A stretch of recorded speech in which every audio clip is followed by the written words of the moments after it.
Good morning. So I have something interesting to show you today. See this huge bowl of tomatoes. This is what I picked between this morning and 2 days ago. It's a lot of tomatoes. There's no way I can eat these on my own before they start to get soft. In fact, this one that was picked just, a couple of days ago is starting to get quite soft. I can eat it, or I can wait for all of these to go soft, but I really like to have tomatoes off season. So I'm going to can these today using just regular utensils, no special canner, no special equipment, other than canning jars, canning lids, and that's it. So I'm going to show you how to do this. First, I'm going to turn around and rinse these tomatoes off. Just give them a quick rinse.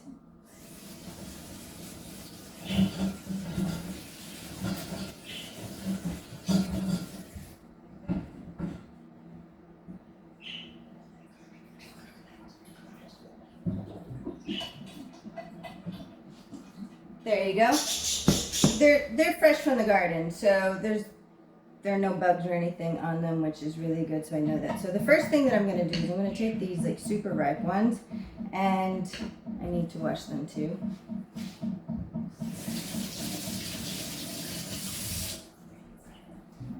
It's just a simple quick rinse. So what I'm going to do is I'm going to take these soft ones, and I'm going to do that. I'm going to take a sample of each one of these tomatoes, and I'm just going to open it down the middle and take the little pulpy seeds. You see the pulpy seeds? And I'm just going to squeeze those onto a little piece of tissue paper because I'm going to be saving these seeds. I'm going to do this to the other side. Look at all these seeds. Now I've got small blocks of tissue paper here so that I can save seeds of different tomato varieties. I have about 6 different varieties here in my house. Don't ask me their names, I forgot them. I have to look them up again. I think what I'm holding here is a Brandywine, but I'm not 100% certain. Anyway, so there, I took a small sample of seeds. I move that over here, separate from the rest, and then I can continue to chop these up into pieces. So you can see I'm just chopping these up. Just a regular tomato chop, nothing special.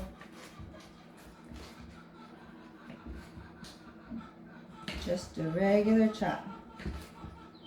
And then as I chop these, I just put them into just regular chunk sizes. You can chop them up to however small or however large you want. You can even put them in these jars whole if you'd like. You can put them in halves, you can put them in wholes. You can turn it into tomato puree, it doesn't matter. Then once I've got these chopped up, take a jar, I put it in the jar. And there you go, I put that in. See these extra little tomato seeds?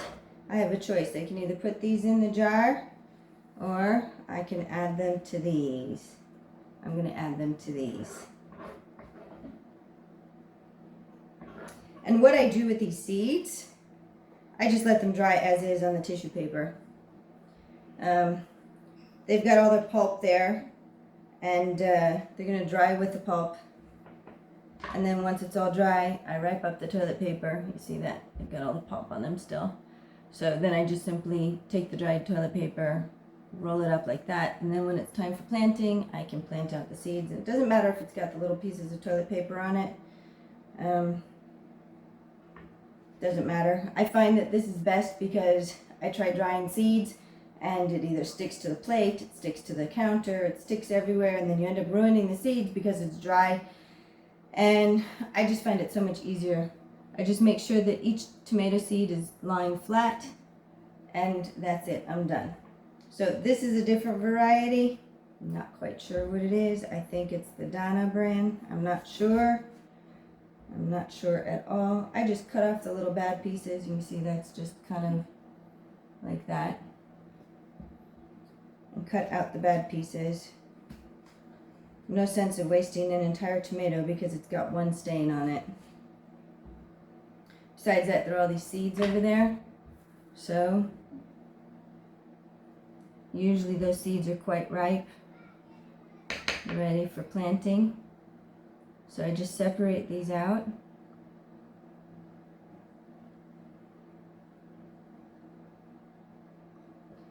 Now, they say there's an art to seed saving.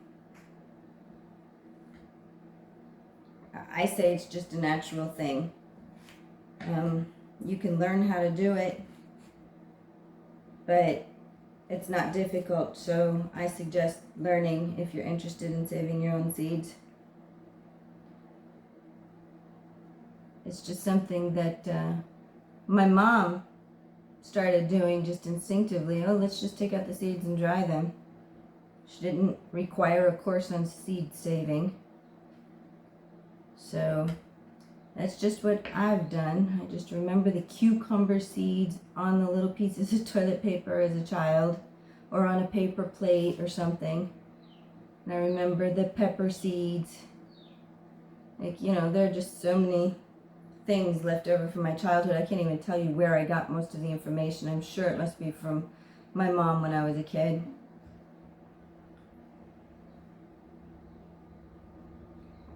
Anyway, so this tomato wasn't 100% the best, so I decided not to keep it.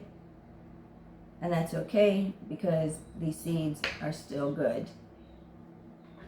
So I'm going to take these seeds. I mean, the tomato wasn't bad. I just don't think it was the best for canning. So I'm just going to take the seeds, put them aside. Now you're going to ask, do I label these? No. I used to. It doesn't matter because when I throw the seeds out there, I'll forget anyway. And if I try to label even the garden, well, then either I get a lot of rain and it just washes away the label, or through my watering, it washes away the label. It doesn't matter. I don't care. I'll figure it out by the way the tomato looks once it's harvested or once it's ripe. I can figure it out pretty easily. Okay. So we're back to chopping for the jar.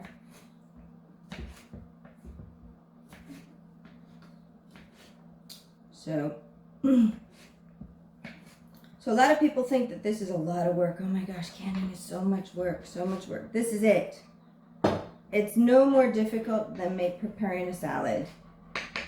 No more different. And this is taking me longer than preparing a salad simply because I'm saving the seeds. As you'll see as I go on here, I won't be saving all the seeds so much.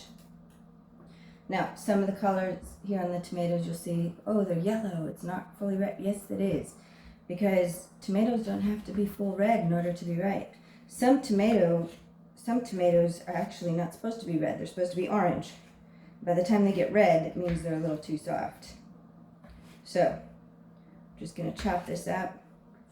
I use these jars for sauces, salsas, whatever I need tomatoes for throughout the year. I like saving them for the seasons that I'm not growing fresh tomatoes. So this is why I do this. I prefer crushed tomatoes in my pasta sauces. And there you go.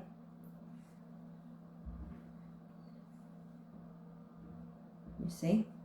I'm going to stuff this down just a little bit, and there's enough room for one more tomato in here. And look at all these seeds. That's why I didn't collect the seeds on that one, because the seeds just fell onto the cutting board. Cherry tomatoes is what I do with them.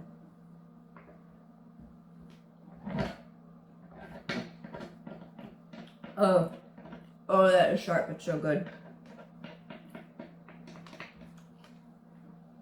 There you go. So, I'm finished with the seed collecting now, unless I come across one that I think is a different variety. So that's it. So now we're just getting into the main cutting. So it's just like preparing a salad. Instead of putting the salad pieces in a bowl, I'm putting them in a jar. It's not too difficult.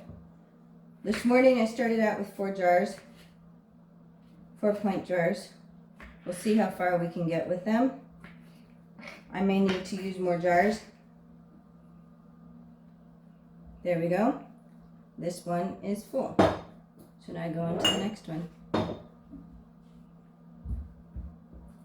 Do multiple ones at once. Okay, so you get tomatoes like this, right?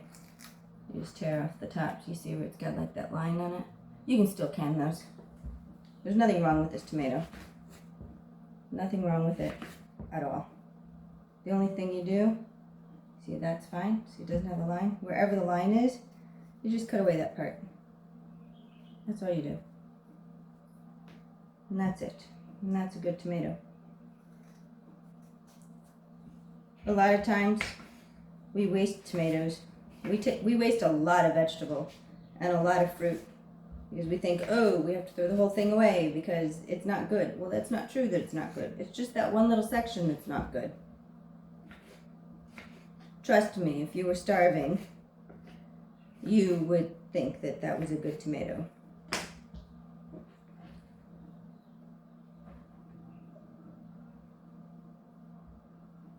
So, there you go. The very top.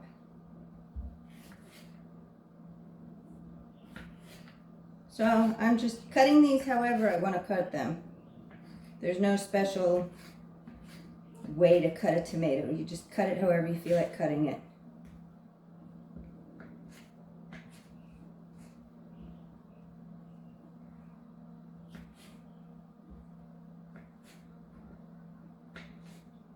I've learned not to make a big to-do about things, just get the job done. Interesting thing about tomatoes is, for example, I put out these seedlings I planted seeds in May. Some people might say, oh my gosh, that's a little late. Well, it was indoors. And I have the problem here that if I plant too early, even sometimes April is too early, it's still too cold at night, and it just takes a while for the plants to get going, and then they get weak, and a lot of times they don't manage to survive because we have the really, really warm days, and then we still have really cold nights in the springtime. So I've learned to just wait, and whatever cannot survive in our big heat. So then I will do a second planting in towards like the end of August. And then that should give me enough time that by November, when it starts to get really cold, I should be harvesting again. So we actually have two short growing seasons. And it took me about 25 years to learn that. I was trying to do everything in the spring, and then like in the summertime it was too hot, and then the winter time it would get too cold, and then I realized we've got about 6 weeks in the spring and then about 6 weeks in the fall before it gets either too hot or too cold for the summer vegetables. So there you go. There's a second jar finished. So I have learned to just work around my local climate. I live in the mountains here in Israel, so we get the summer heat.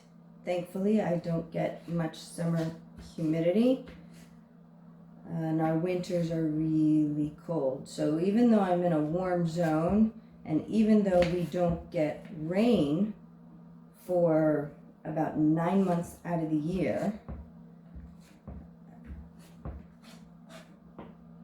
I'm still considered, it's not really desert and it's not really temperate, it's somewhere in between.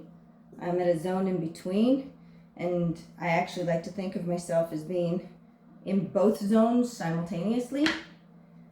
So I have to consider both zones when I am planting. So I do a lot of things indoors in the winter. And even in the summer, about now, I could already be starting to bring things in. We're in the beginning of August. And I have been known to bring things inside because it's just too hot for them outside. Or maybe it's not too hot, but the sun is just way too strong. And so I just stick them by the door. My back door is a south-facing door, sliding glass doors, and I use that as a protective greenhouse.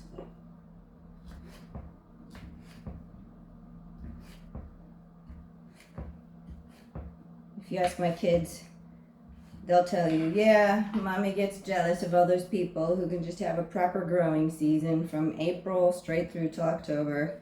Yes, mommy gets jealous of those people who they've got their rainwater once a week and everything grows fine. They don't have to worry, and all their fruits are big because they get plenty of water, and they don't get sun scorched before they can grow big enough. Yes. I grew up in Missouri, and so when I see all these homesteading sites of people in Missouri and how easy it is for them, they don't think it's easy. No, they complain about their hardships, but trust me, they have it easy. You know, for those of us who live in dry climates 9 months out of the year, and we have to deal, there wouldn't be a problem if we had, you know, some sort of humidity or if the evenings were fine. But there's a good, 10-degree temperature drop from daytime to nighttime here. So we could be 26 degrees in the daytime and it drops down to 14 at night in the middle of the summer. It's happened. There's the third one. Or we get in the fall where we have one day is cold, the next day is hot. Oh, and let's add the strong winds. Let's add the winds. Oh, yes. We have winds. We have dry winds. Oh. And in the winter, we've got stronger winds. When I read the news and people are complaining, oh, tropical storm. I'm like, really? That's us every time it rains. Like, we don't have normal rain. We have tropical storm. We just don't get normal rain. So, my kids will tell you, yeah, mommy's a little bit jealous over these people who have normal weather. And then the people who live here and don't grow food, they're like, what? But it's warm outside.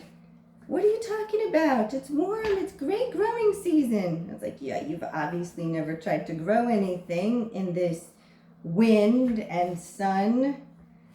Try putting up a shade cloth over your vegetable garden. Try it. Try it where I live. I guarantee you it'll be nice, not so breezy, and you think, okay, it's safe to put up a sunshade. The minute you put up a sunshade, not near tornado force winds come by, blows everything all around, blows the shade into your garden bed, breaks your plants. No, I forget that. Or, because the sun is so strong, it's hotter above the shade than below the shade, but all the heat that was below the shade is stuck there. So your plants are dehydrating. And it doesn't help to put a fan there to blow the air away, because guess what? That dries them out too. So this isn't meant to be a complaint fest. It's just, basically to let you know how much I appreciate getting these tomatoes. And so I will preserve them.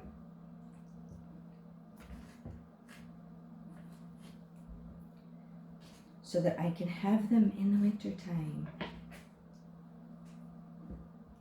I can have them when I make my pasta sauce. I can have them when I want to make pizza. I can have them when I want to make a Moroccan chicken. That's chicken that's been cooked on the stovetop with tomato sauce and other vegetable goodies.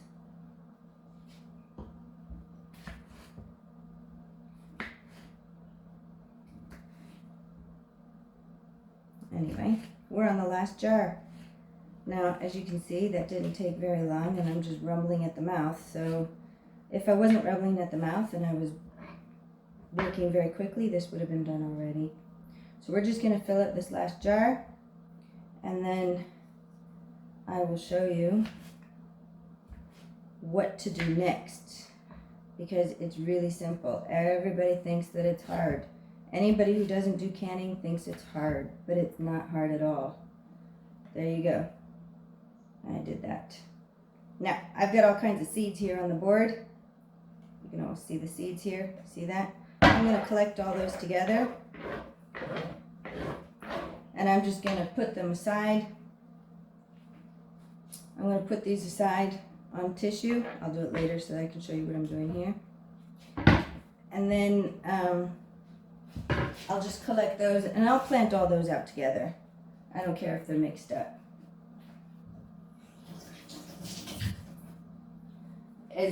As long as some of the tomatoes are kept, you know, true to their form, then that's fine.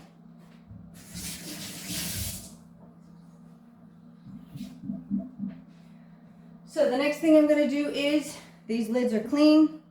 These tomatoes are in here. Just going to put the lid on them. That's it. Some people will put salt. I used to put salt in all my canned goods. But I don't anymore because I learned that it's not necessary. I don't need them to last forever. I just need them to last me until next year's harvest, and that's pretty much how much they last. You don't need the salt anyway, because a salt is a preservative, but these are acidic enough that it doesn't matter. Now, I'm using this kind of jar. It's the only kind of jar I can get here with this kind of a lid. And I put it on. Just normal. Put it on. I don't have to tighten anything down, nothing. You can use any jar that has you can even reuse jars that have that little pop on them.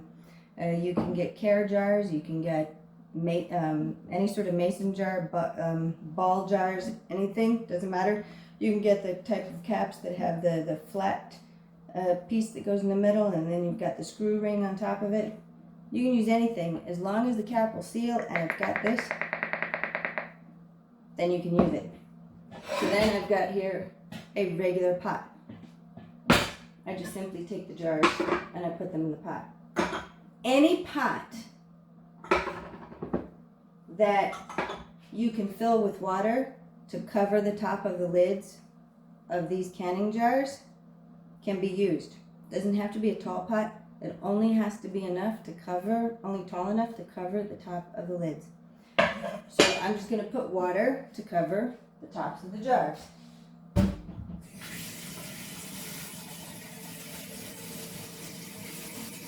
I put the jars in first. That way they're already down there, and it doesn't use as much water as you would think because the jars take up most of the volume.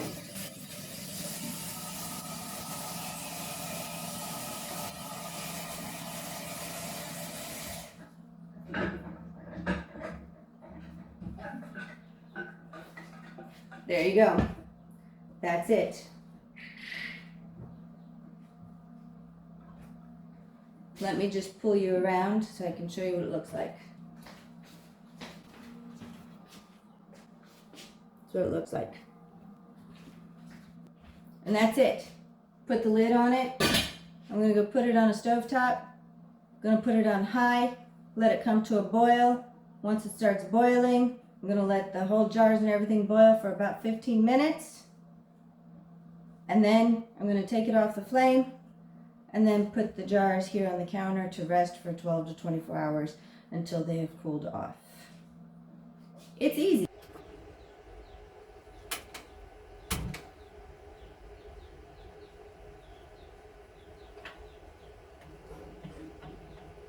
I have my kitchen outside.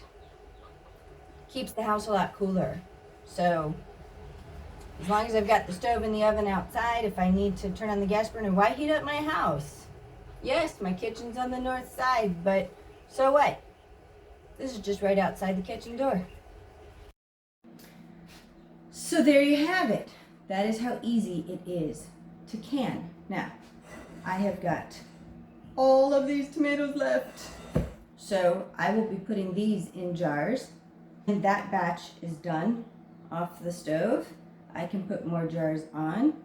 I actually have larger canners, you know, the actual canning pots where I can put in 8 jars at a time.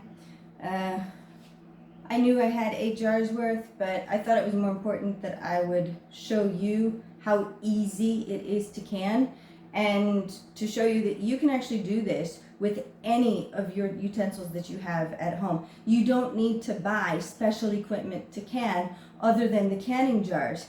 And actually, if you have jelly jars, mayonnaise jars, um, pickle jars that have that little pop clicky lid, any of those can be reused for water bath canning.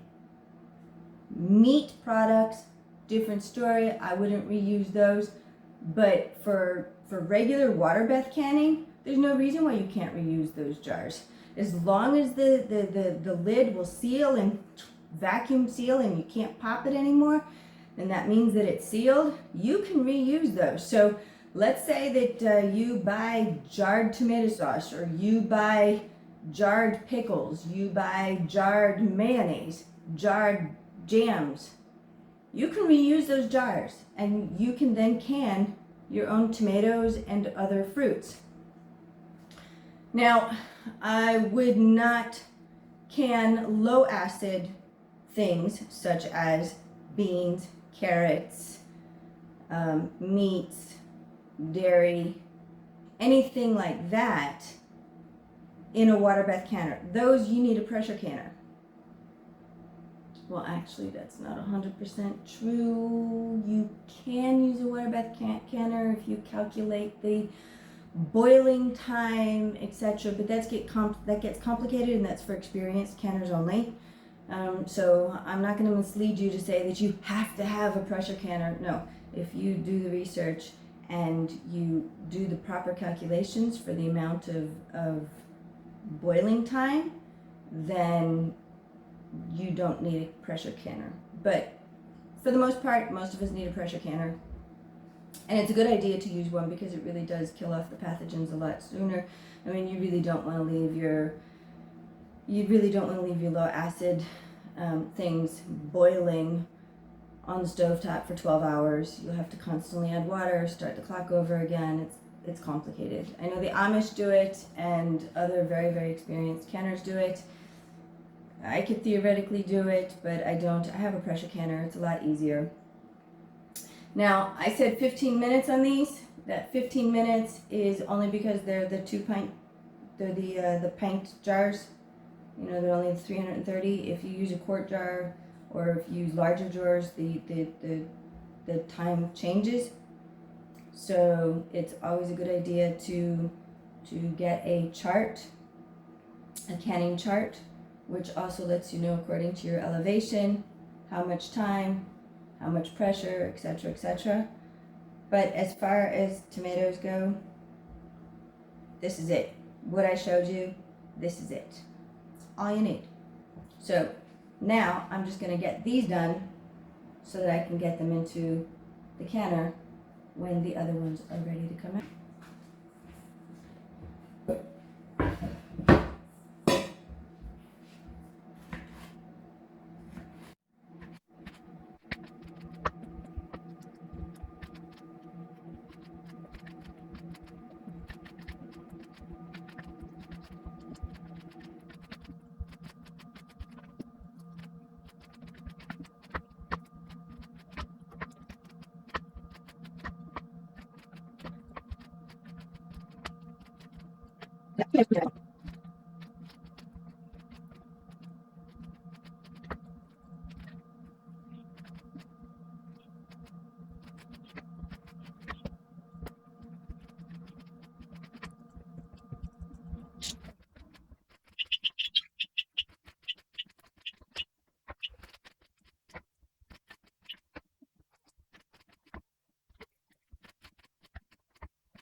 These little ones, I'm just gonna save these for salad. That's it. Bowl's empty. And you see I found a little grape that I picked earlier.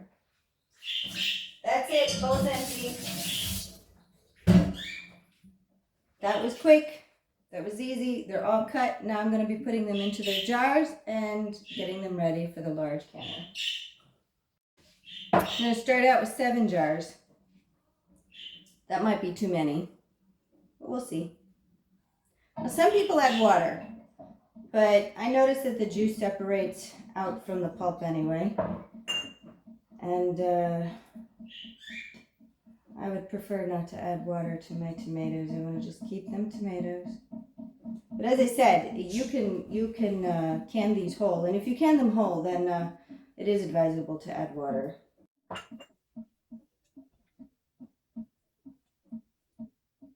Look at that. It smells so good in here. It smells like fresh tomato.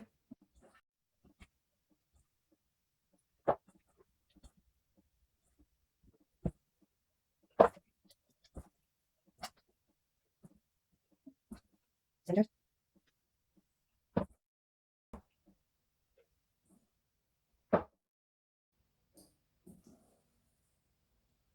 Look at that. 7 jars. Less liquid. Some of these are going to get liquid in them. There you go. That's it. I'm going to eat this one. Now I'm just going to cap them.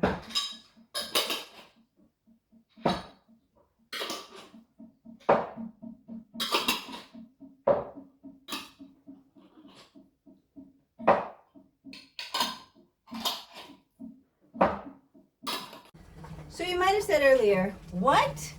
You're leaving this unsupervised outside? Yep, the water is definitely boiling. Well, actually, I can hear it through the kitchen window. So it's no different than my putting a pot on the stove and going into the living room. So while that is boiling, I have to remove these to the side so that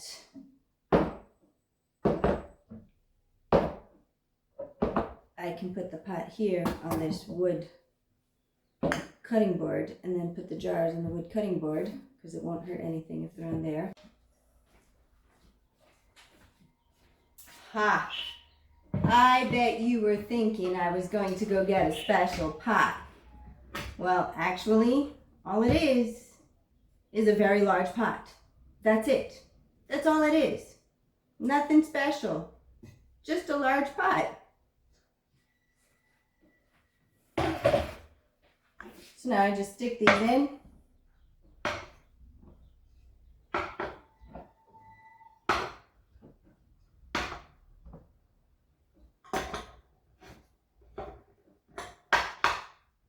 Fill it with water until it covers the lids, and then set it outside on the flame. That's it. It's so easy to can. So easy. There you go.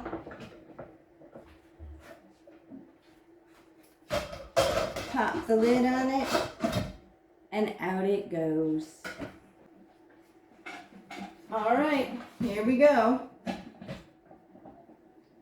Wow, do you see that smoke? Yeah, that's hot. So now you're probably thinking, what about those tong things? How are you going to get the jars out of there? You don't have those tong things.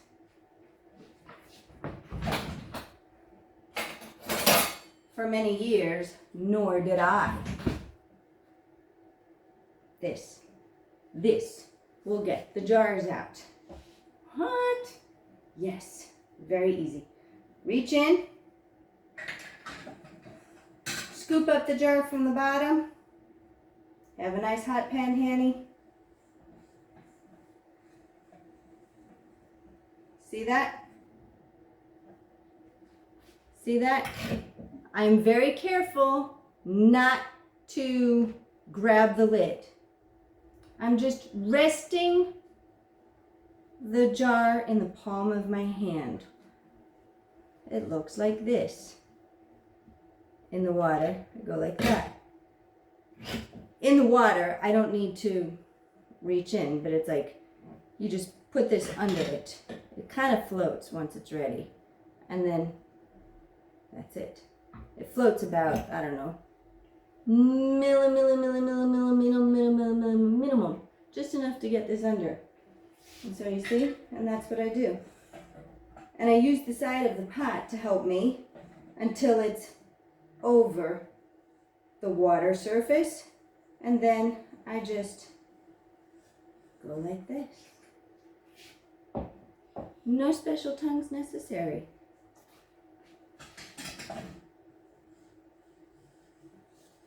I was doing this for about 20 years before I got the special tongs. Now, by the time you get to the end jars, and the very last jar for certain, you might want to turn the pot around for the proper angle. But the water is no longer covering the lid. So that just makes it a lot easier. And that's it. That is it.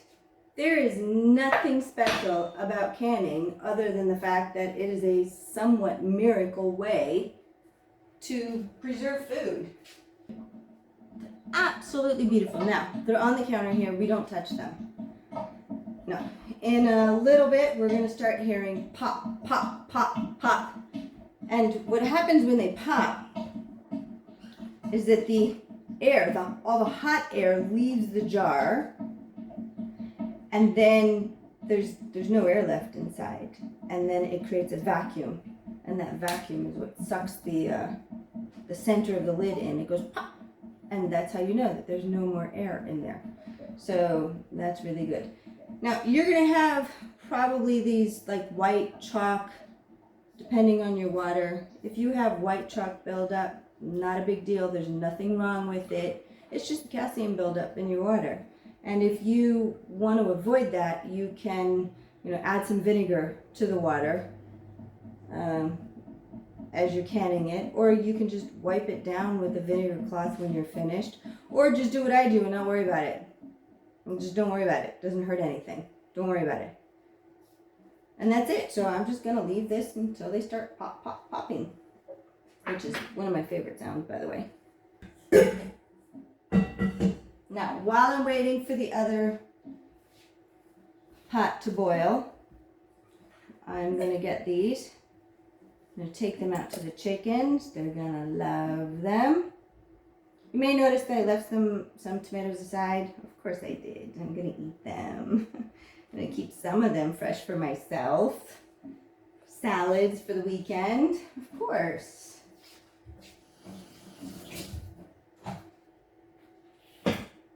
And that's it.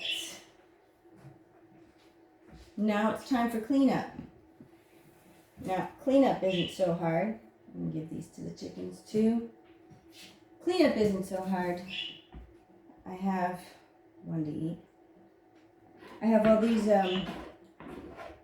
tomato seeds here.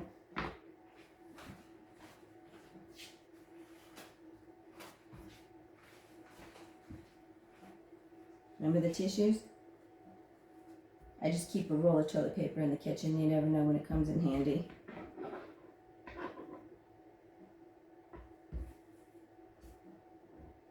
See, all this I'm doing while the water is boiling. I'm doing all of this in real time for you guys. Real time. Okay, yes, I fast forwarded the cutting. But everything else is real time.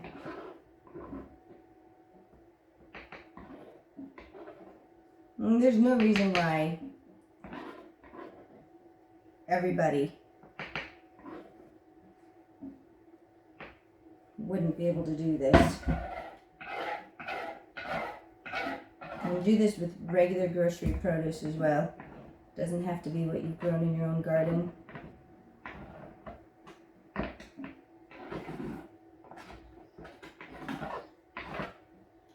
And that's it. Now I get to clean.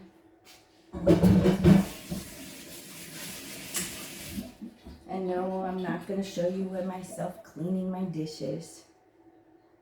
I will set you on pause though until I put the other jars out, so that you can see how I use this again.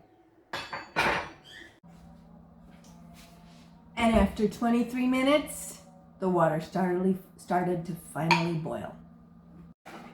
Okay. Woo. There we go.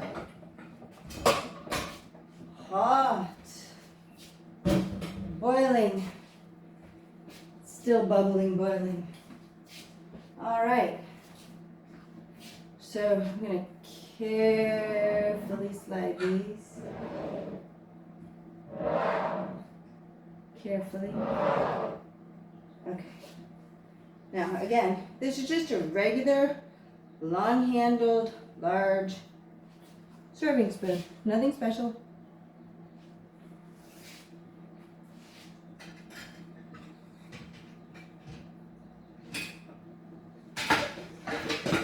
Now this is a bigger pot, so it's a little bit more of a challenge because they want to fall over as soon as they're up out of the water. But it's still possible. Now please remember, this is going to get wet because, you know, all the steam, etc. And wet fabric tends to conduct heat a lot more, so you might want to have more than one hot pad or doubled up towel ready in case you have to switch to a different one. The idea is to just be gentle, take your time.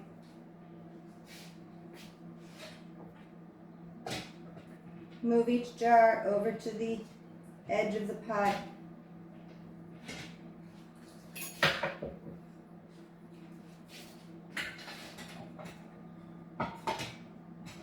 I mean, yeah, the jars will tip over. Yeah, the water is hot, but that's why the tongs were invented. But I promise you, they didn't have tongs at the beginning of time. Somebody invented them.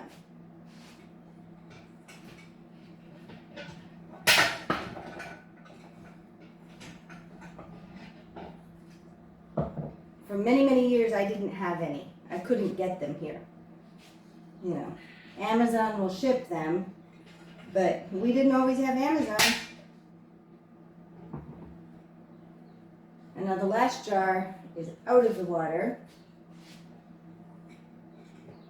The lid is anyway. And that makes it easier. Whew.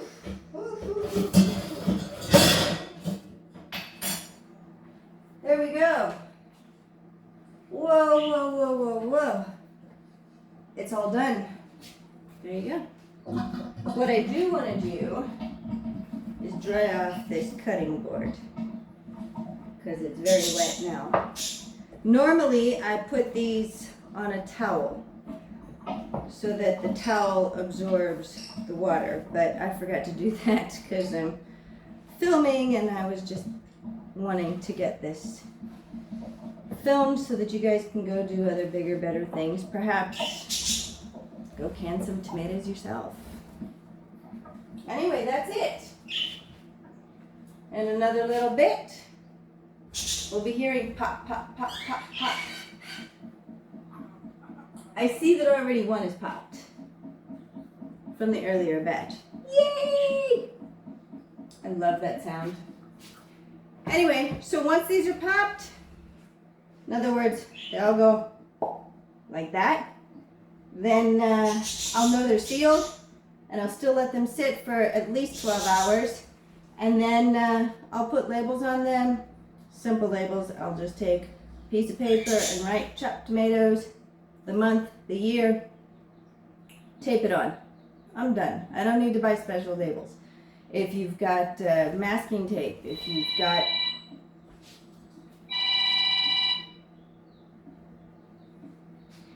you've got masking tape or any colored tape that you can write on. So we just write on that directly. Tape it straight to the jar. There's no need to buy special equipment. None at all. Canning is for everybody. That's what they did 100 years ago, before you could have grocery stores where you buy canned goods all the time. Everybody canned. It was a fact of life then. Nobody had special equipment. So enjoy the world of canning. It's very easy. I have now 11 pint jars of chopped tomatoes. That's 11 meals of pasta in just a very short time of preparation. That's great. Okay, here are all 11 jars of chopped tomatoes on the counter. It's the next day, and you see I just take regular piece of paper, chopped tomatoes, month, year. I just use regular tape to tape it on. That's fine. And I wanted to clarify something about the seeds. I wrap the seeds up in the toilet paper. And then once the toilet paper and everything is completely dry, it's all dry, there's no wetness or anything in here, then I roll up the papers and I put them in a container. And then I put a lid on the container to keep the air out, because once the seeds are dry, they can collect moisture from the humidity, and that will cause them to mold or go bad, even if you just have them out on the counter or whatever. So you need to make sure that they're sealed from the humidity. And these will keep a season or so, and that's it. They're not going to last as seeds for longer than that. In another month and a half, I'm going to be putting them out again. So there you go. Seeds and 11 pint jars of chopped tomatoes. I think it's amazing. So until next time.